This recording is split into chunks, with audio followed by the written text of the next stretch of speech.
자, 지금 우리는 사도행전 시리즈. 자, 주제가 무엇이죠? 맞습니다. 예, 주제가 성령으로 걸어가라 28주행군을 우리는 시작하고 있습니다. 그 가운데 오늘 주제 말씀이 무엇입니까? 저 따라 고백하실게요. 성령의 행하심.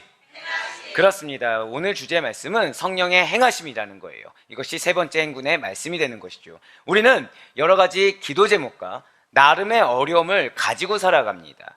그런데 중요한 것은 우리가 믿음이 없는 것은 아닌데 그 기도 제목과 그리고 나름의 어려운 그 상황 앞에서 우리 마음이 힘들어진다는 거예요. 우리 마음이 어려워진다는 것이죠. 왜 그런 것입니까? 그것은 그 문제와 어려움이 있는 상황과 사람 앞에서 내 힘과 능력으로는 그것을 극복할 만한 어떠한 한계와 어려움을 체감하고 있기 때문이라는 것입니다. 하지만 그런 우리의 상태를 하나님께서 알고 계십니다. 믿으십니까? 그런 여러분들에게 성령님께서 행하신다라는 거예요. 할렐루야! 진실로 성령님이 임하시면 여러분과 저는 권능을 받습니다. 땅끝까지 복음을 증거하는 증인이 되어서 그 복음 증거의 사명을 감당할 힘과 능력을 부여받는다는 거예요. 이에 더해서 성령님께서는 우리 모든 그리스도인들을 주 예수를 믿는 믿음으로 말미암아 거듭난 믿음의 성도님들을 세상 속에서 구별하여서 거룩하게 하시는 사역을 감당하도록 행하신다라는 것이죠. 오늘 보면 사도행전 3장 19절 말씀 보시길 바라요. 그러므로 너희가 회개하고 돌이켜 너희 죄 없이 함을 받으라. 이같이 하면 새롭게 되는 날이 주 앞으로부터 이를 것이요. 아멘. 그렇습니다. 모든 그리스도인들을 주님께서는 세상 속에서 구별하여 거룩하게 하시는 사역을 감당하게 한다고 말씀드렸어요. 바로 이것입니다. 성령의 뜨거운 불길로 말미암아 회개의 놀라운 역사가 죄악된 심령 위에 임한다는 사실을 이 시간 반드시 믿으시길 바랍니다. 진실로 성령님의 사역이 바로 이러한 거예요. 부패하고 타락한 자들을 깨끗하게 불태우십니다. 거룩하게 성별되도록 만들어 주신다는 것이죠. 주 앞에 새로운 날이 이르도록 도와주신다는 거예요. 바로 이 자리에 함께하고 계신 여러분과 제가 거듭난 자들인 것입니다. 여러분과 제가 성령으로 거듭난 심령을 소유한 자들입니다. 믿으십니까? 그리하여 주의 은혜 받기에 합당한 이렇게 성령의 뜨거운 불길로 말미암아 우리의 죄악된 심령이 소멸되고 주의 은혜 받기에 합당한 그릇으로 빚어진 새롭게 된 자들이 다른 누군가가 아닌 여러분과 저란 사실을 반드시 믿으시길 바랍니다. 그렇습니다. 지금 베드로가 오늘 본문 말씀을 통해서 이렇게 외치고 있다는 거예요. 바로 이렇게 간절히 외치고 있다는 것이죠. 솔로몬 행각에서 선포하고 있는 베드로의 설교는 유대인들을 향한 간절한 부르짖음이라는 거예요. 그 내용이 무엇입니까? 다른 것이 아니에요. 회개하여 죄사함을 받으라. 자, 제가 여러분들한테 한번 말씀드려 볼게요. 회개하세요. 회개하세요. 자, 지금 여러분들은 무슨 생각이 드십니까? 회개해야 돼. 맞아, 내가 회개해야 돼. 이런 생각이 곧바로 드는 것이 아니라는 거예요. 즉시로 받아들이는 순적한 영혼은 사실 생각보다 많지 않다라는 것이죠. 대체 왜 회개하라는 메시지든 아니면 우리의 심령에 거부감을 주는 메시지든 아니면 순적한 메시지인데 내가 받아들이기 힘든 말씀이든 그 말씀에 대해서 그 메시지에 대해서 단번에 받아들이지 못한 이유가 대체 무엇입니까? 왜 그것에 대해서 인정하지 못하고 순복하지 못하는 것입니까? 그것을 방해하는 어떤 사람이나 환경 때문이 아니라는 거예요. 진실로 하나님의 말씀은 능력이 있습니다. 믿으십니까? 하나님의 말씀은 내 눈을 거스르는 어떤 사람보다 능력이 있고요, 내 마음에 어려움을 주는 환경보다 능력이 있다는 것이요. 믿으십니까? 그러면 결국 누구의 문제일까요? 그런 권능의 말씀, 능력의 말씀이 내려졌는데 받아들이지 못하는, 그 은혜 받지 못하고 순복하지 못하는 이유가 과연 어디에 있겠습니까? 그것은 말씀을 받고자 하는 우리의 마음밭이 잘 기경되어 있지 않기 때문이라는 거예요. 말씀에 대한 순종의 축복이 얼마나 큰지 우리는 모르지 않아요. 아니, 이미 경험적으로 너무나도 잘 알고 있습니다. 하지만 막상 그 말씀을 적용시켜야 될 상황이 딱 주어졌을 때 이미 과거에 동일한 경험으로 은혜를 받았음에도 불구하고 막상 그 상황이 또다시 닥쳤을 때는 말씀대로 내가 순종해서 겪게 될 어려움과 난관, 고난이 수반될 것이라는 염려로 인해서 순종하지 않는다라는 거죠. 왜곡된 기억을 가지고 있어요. 내가 받은 은혜가 훨씬 큰데 내가 겪은 어려움이 더 큰 것처럼 여겨져서 순종하지 않는다는 것이죠. 나에게 주어진 축복의 말씀에 지레겁을 먹습니다. 그러면서 뭐라고 항변하나요? 말씀대로 사는 것은 힘들어. 아니, 말씀대로 사는 사람이 과연 누가 있겠어? 라면서 내가 넘겨짚는 우를 범한다는 것입니다. 그래서 순종하지 않아요. 그런데 더 최악이 있어요. 그것은 나의 감정, 나의 자존심 때문에 인정하기 싫어서 모르는 척하거나 순종하지 않는 경우까지 존재한다는 거예요. 결국 하나님보다 내 감정이 중요하다는 거죠. 하나님보다 내 자존심이 더 중요하다는 것입니다. 하지만 사랑하는 여러분들, 여러분들에게 하나님이 말씀을 주시면 우리는 반응이란 걸 합니다. 근데 그 반응이 선한 반응도 있고 긍정적인 반응도 있지만 부정적인 반응도 있다는 거예요. 결국 무엇입니까? 내 귀에 말씀이 들렸다. 그것은 누가 주신 거라고요? 절대 고백하실게요. 하나님께서 나에게 주셨습니다. 그렇습니다. 반응이 있다는 것 자체. 아니, 서로 반응이 없다고 하더라도 그 자리에 앉아있으면 하나님께서 초청하시사 하나님이 그 영혼을 향해서, 나를 향해서 말씀을 친히 주셨다는 사실을 믿으시길 바랍니다. 그러니 그 말씀의 주체가 누구입니까? 하나님이세요. 하나님께서 우리에게 왜 주셨습니까? 순종하라고 주셨다는 것이죠. 그러니 말씀에 대한 순종이라는 것은 내 형편에 따라서, 내 기분에 따라서 해도 되고 안 해도 되는 것이 아니라는 거예요. 순종하기 어려울 때 순종하는 것입니다. 순종이 불가능하다고 여겨졌을 때에도 순종해야 된다는 거예요. 초대교회 성도들을 생각해 보시길 바랍니다. 초대교회 성도들이 그들의 삶의 형편이 좋았기 때문에 예수 그리스도를 향한 열정을 키워가고 말씀에 즉시로 순종했던 것이 아니라는 것이죠. 우리들이 감히 듣기에는 거북할 정도로 로마의 억측, 기괴한 수모들이 허다했다는 거예요. 말로 다 할 수 없는 고난이 있었습니다. 갖은 핍박이 있었어요. 그럼에도 불구하고 견디고 신앙을 지킨 자들, 그들은 다른 누군가가 아닌 바로 초대교회 성도들이라는 거죠. 그런데 그들이 했던 것이 어떤 특별한 것이나 어떤 독특한 것이 아니라는 것입니다.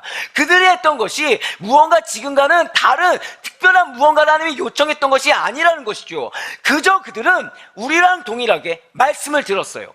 하지만 우리랑 다르게 말씀을 100% 인정하고 100% 받아들이며 100% 순종했다는 것이죠. 그러했을 때 여러분들은 은혜를 바라십니까? 여러분들은 역사를 바라십니까? 우리 모두 다 은혜와 역사를 바라요. 그런데 바로 그러했을 때, 100% 순종했을 때 우리가 바람하지 않는 놀라운 주의 역사를 경험하며 제자로 살아가게 됐다는 것입니다. 지금 오늘 본문에서도 말씀이 선포되고 있어요.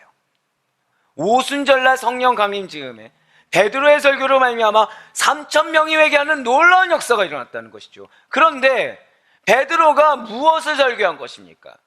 베드로가 이 3,000명이 어떤 니즈를 가졌으니까 일단은 이 사람들이 귀에 듣기 좋게 이런 걸 해야겠다 라면서 어떤 타겟을 정하고 조사를 했나요?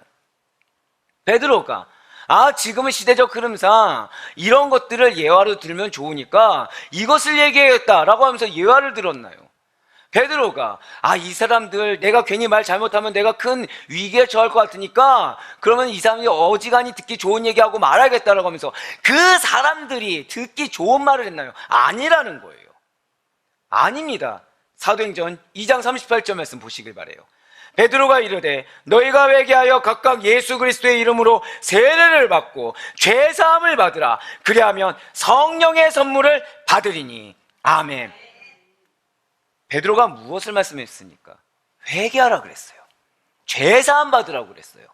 설교를 들은 청중들을 향해서 강력히 선포했습니다. 너희는 이 패역한 세대로부터 구원을 받아야 돼. 정확히는 너희는 이 패역한 세대로부터 빠져나와서 구원을 받아야 돼. 그러자 그 말을 순종으로 들은 3,000명의 사람들은 세례를 받고 구원을 받았다는 것이죠. 사도행전 2장 41절의 말씀입니다. 그 말을 받은 사람들은 세례를 받음에 이날에 신도의 수가 3,000이나 더하더라. 아멘. 지금 베드로의 설교 말씀을 그대로 믿고 순종한 자들, 말씀을 인정하고 받은 자들은 구원을 받았어요. 할렐루야. 하지만 안타깝게도 베드로의 설교를 똑같이 듣긴 들었어도 예수를 여전히 불신하던 무리들은 이 베드로의 회개하고 죄사함을 받아 라는 음성을 무시하고 불순종했다라는 것이죠. 같은 동일한 메시지입니다. 하나님의 은혜가 예배되어 있고 하나님의 뜻이 함축되어 있는 동일한 메시지예요. 그런데 그 동일한 메시지 앞에 누군가는 변화를 경험했습니다. 누군가는 이전과는 동일한 상태로 남아있었어요. 누군가는 구원을 받았습니다. 하지만 누군가는 여전히 복음을 거부하는 일이 일어나게 됐다는 것이죠. 대체 왜 이 동일한 말씀 앞에 이런 다른 반응이 일어나게 되는 것입니까? 진실로 하나님께서는 당신이 구원하시기로 작정한 자들에게는 성령의 능력과 권능이 임하여 회개하고 돌이키는 놀라운 역사가 일어나게 하십니다. 하지만 어떠한 자들은 성령이 가까이 있어도, 성령님께서 은혜를 베푸고 눈앞에서 역사를 행해도 더럽고 추악한 죄악을 버리지 못해서 여전히 패역한 세대 가운데 머물 수밖에 없다라는 것이죠.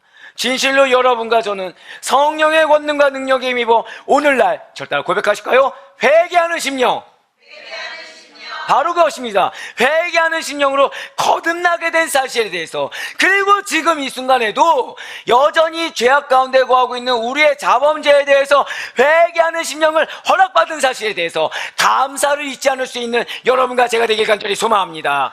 이 자리에 있는 것 자체가 우리로 하여금 성령의 권능과 그분의 능력을 덧입도록 주님께서 사랑의 손길을 베푸셨다는 사실을 놓치지 마시길 바라요. 이렇게 성령을 받으면, 이렇게 성령의 음성을 듣고 순종하면 우리 자신이 내적 변화, 외적 변화, 즉 전인격적인 변화가 수반되게 된다는 것이죠. 저 따라 고백하실까요? 반드시 변화됩니다. 아멘?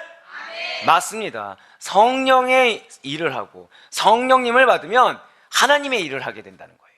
그리고 그분의 명령에 순종하는 것을 이상하거나 귀찮은 일이 아니라 감사하고 기쁘게 여기게 된다는 거죠. 성령을 받으면 내가 아는 예수 그리스도, 내가 경험한 예수 그리스도를 다른 사람들에게 전하고 알린 일에 사활을 걸게 됩니다. 하나님의 말씀이 더 이상 거북하지 않아요. 그 말씀이 회개 메시지든 축복의 메시지든 동일하게 꿀처럼 달게 느껴집니다. 말씀을 읽고 듣는 것을 사모하게 되어 기도하기를 더 이상 게을리하지 않게 된다는 것이죠. 언제나 성령님과의 동행이 특별하거나 이상한 것이 아니라 당연하게 된다는 거예요. 그러니 내 삶이 아니죠. 누구의 삶입니까? 절대 고백하실게요. 나의 삶은 성령의 삶입니다. 믿으십니까? 맞아요. 우리의 삶은 성령의 삶이고, 이러한 변화가 다른 누구의 것이 아니라 여러분들의 것이란 사실을 반드시 믿으시길 바라겠습니다. 오늘 본문의 베드로와 요한이 지금 그 후에 무엇을 말을 합니까? 오후 3시 기도 시간에 하나님께 기도하기 위해서 성전으로 올라갔어요. 그때 성전 미문에 나면서부터 못 걷게 되는 자가 성전에 들어가던 베드로와 요한에게 구걸을 하고 있다는 것이죠. 이러한 구걸에 대한 반응을 베드로는 어떻게 했나요? 사도행전 3장 6절의 말씀입니다.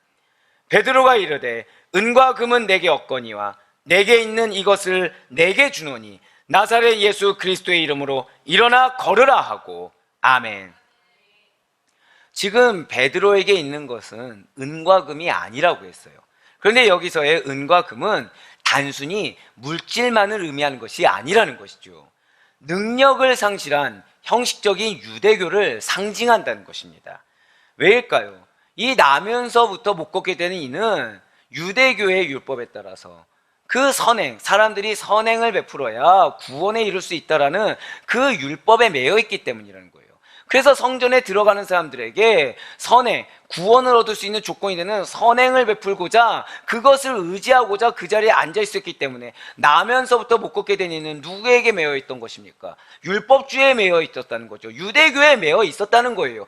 그러니 지금 베드로는 그런 능력을 상실한 형식적인 너가 매여 있는 유대교는 내게 없다고 이야기한 것입니다. 대신에 베드로는 회개하는 자에게 죄사함을 주는 능력의 복음, 예수 그리스도를 소유하고 있었어요. 베드로는 성령 충만함을 입은 자들이 소유하고 있는 가장 가치 있고 가장 능력이 풍성한 복음을 구걸하고 있는 자에게 전하고자 했다는 것이죠. 베드로를 통해 임한 예수 그리스도, 그분의 이름은 40년간 못 걷게 된 이의 초라한 다리에 새로운 힘을 불어넣었습니다. 그뿐만이 아니에요. 영구적이며 완전한 치유를 허락해 주셨다는 거죠. 나면서부터 못 걷게 된 자가 완벽하게 낫게 된 것입니다. 할렐루야. 이렇게 불가능을 가능케 한 것을 본 무리들이 솔로몬 행각에 모였다는 거예요. 그리고 솔로몬 행각에 모인 무리들을 대상으로 베드로는 설교하기 시작합니다. 베드로의 첫 말이 무엇인가요? 바로 이것이에요. 너희는 왜 우리를 주목하느냐? 바로 사도행전 3장 12절의 말씀입니다. 베드로가 이것을 보고 백성에게 말하되 이스라엘 사람들아, 이 일을 왜 놀랍게 여기느냐? 우리 개인의 권능과 경건으로 이 사람을 걷게 한 것처럼 왜 우리를 주목하느냐? 아멘. 지금 베드로는 인간의 능력으로 고친 것이 아니기 때문에 우리를 주목할 필요가 없다고 이야기하고 있다는 것이죠. 대신에 예수 그리스도에 대한 믿음이 나면서부터 못 걷게 된 자를 완전하게 낫게 했다고 증언했다는 거예요. 사도행전 3장 16절의 말씀입니다. 그 이름을 믿음으로 그 이름이 너희가 보고 아는 이 사람을 성하게 하였나니 예수로 말미암아 난 믿음이 너희 모든 사람 앞에서 이같이 완전히 낫게 하였느니라. 아멘. 지금 무엇이 낫게 했다고 말씀하고 있습니까? 믿음이라는 거예요. 믿음. 절대로 고백하실까요? 예수님을 믿는 믿음. 그렇습니다. 예수 그리스도를 믿는 믿음이 낫게 했다는 거예요.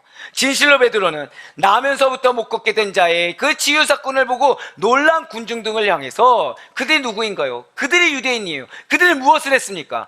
예수님을 못 박아 죽였어요. 너희가 죽인 예수의 부활을 선포한 후에 그 이름을 믿는 믿음으로 치유되었노라 라고 선포했다는 것이죠. 이렇게 나면서부터 못 걷게 된 이를 완전하게 치유한 예수님을 믿는 믿음은 오순절날 임한 성령님과 깊은 밀접한 관계가 있는 것입니다. 왜입니까? 진실로 성령님은 구속받은 죄인을 하나님의 백성으로 확증하는 일, 무엇이라고요? 확증하는 일을 하시기 때문이라는 것이죠. 사도 바울이 이에 대해서 이렇게 증거하고 있습니다. 에베소서 1장 13절의 말씀입니다.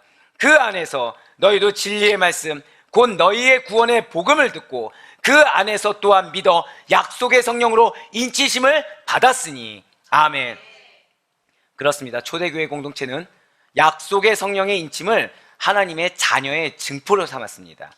성령의 확증을 받은 성도는 성부 하나님께 나아갈 수 있게 되고 성전으로 지어져 가게 돼요. 진실로 성령님은 성도의 속사람을 강건케 하시고 성도들을 하나 되게 하시기 위해서 우리 안에서 일하시고 또 행하여 주신다는 것이죠. 그런데 이것은 갑자기 어느 순간 이루어지게 되는 것이 아니라는 거예요. 이런 일들을 행하실 성령님이 오실 것에 대해서 사실은 이미 오래전부터 약속되어졌다는 것이죠. 성령님이 오실 것에 대한 약속은 구약의 선지자들을 통해서 선포되어졌습니다. 사도행전 3장 22절부터 24절까지의 말씀이에요.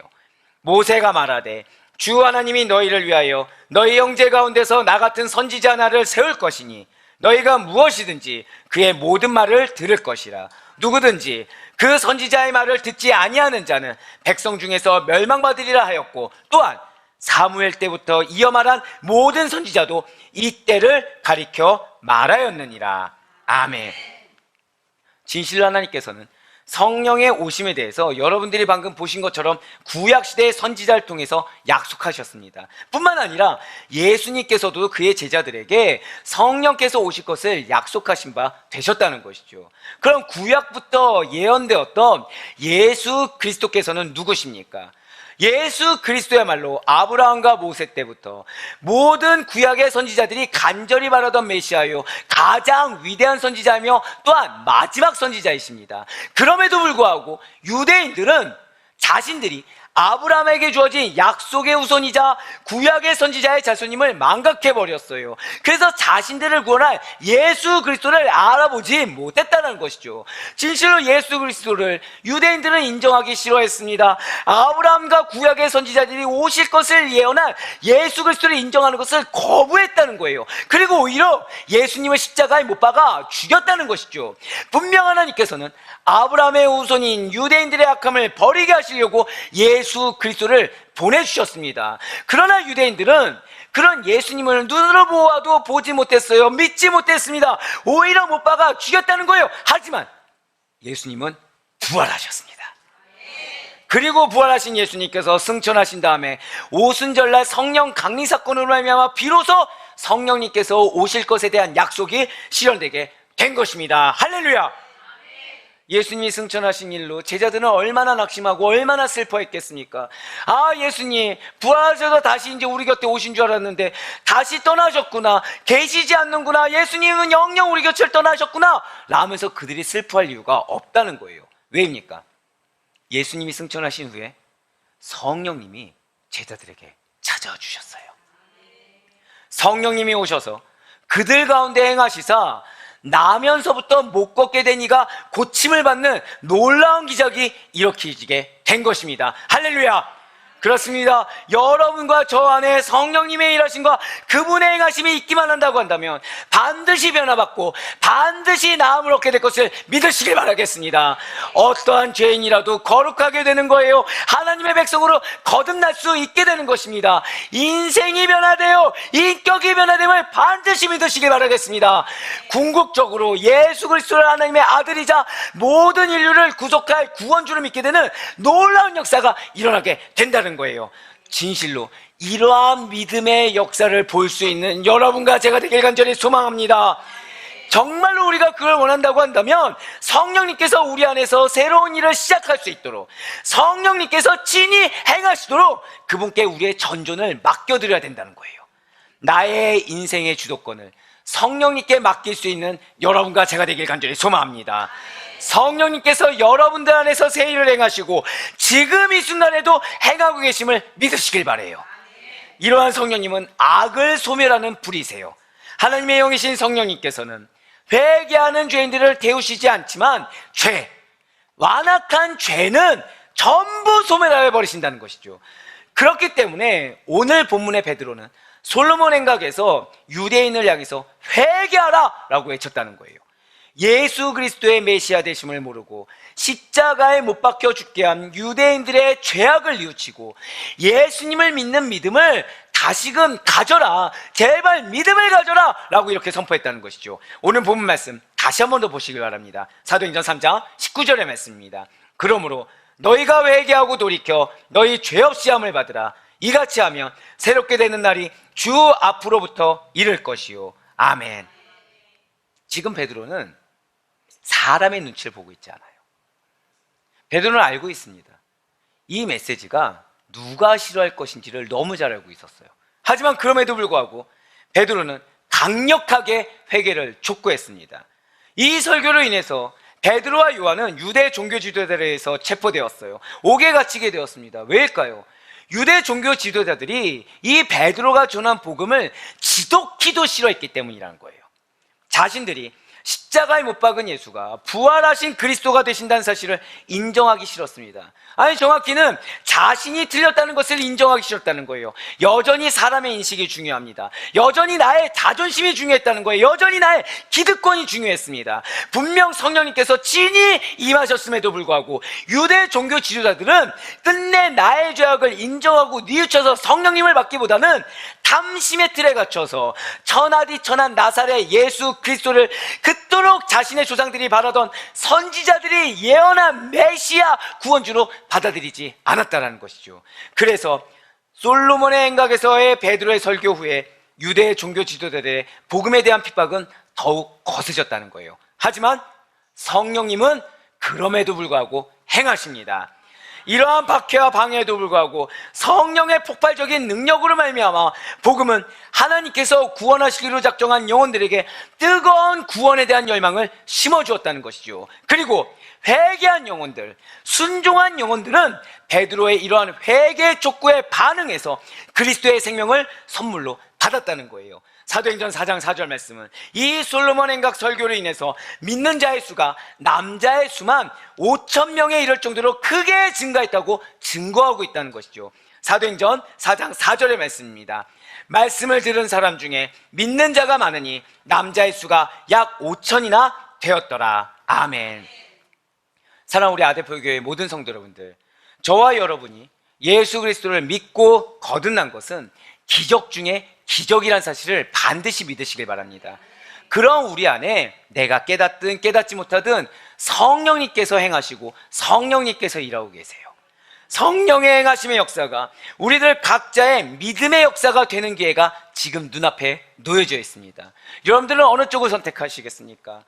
복음이 있어도, 은혜가 있어도 내 자존심, 내 기득권 때문에, 내 고집 때문에 인정하지 않아서 은혜를 저버리는 자, 하나님을, 예수님을 대적하는 자가 되시겠습니까? 아니면 받아들이고 은혜를 받으며 성령의 행하심의 놀라운 기적의 역사의 주인공이 되시겠습니까? 진실로 성령 안에 있는 자들은 더 이상 세상에 속한 자들이 아니에요. 왜입니까? 지금 이 순간에도 성령님이 주체가 되어 주십니다. 그래서 여러분들의 삶을 주관하고 계심을 반드시 믿으시길 바라요. 그래서 언제나 성령의 행하심 안에서 하나님의 뜻을 발견하시길 바랍니다. 그분께서 성령의 행하심을 그대로 순종하는 자들에게 허락하시는 영적인 분별력을 가지고 성령의 놀라운 부흥의 역사를 목도할 수 있는 여러분과 제가 되길 간절히 소망합니다. 성령의 행하심 안에서 비전을 발견하시고 기업을 성취할 자로 우뚝 설 수 있는 여러분과 제가 되길 간절히 소망합니다. 그래 바라고나 없기는 언제나 여러분들 안에서 행하시는 성령님께서 지금 이 순간도 도우시고 힘을 주시며 능력 주신 것을 믿는 온전한 믿음 가운데 우리 한 주간도, 아니 우리의 삶도 성령을 따라 행하시며 성령으로 걸어가셔서 성령님께서 예배하신 귀한 결실과 은혜의 충만한 결실을 맛볼 수 있는 우리 사랑하는 모든 아데프로의 성도님들의 삶이 될 수 있기를 주님의 이름으로 간절히 축원합니다.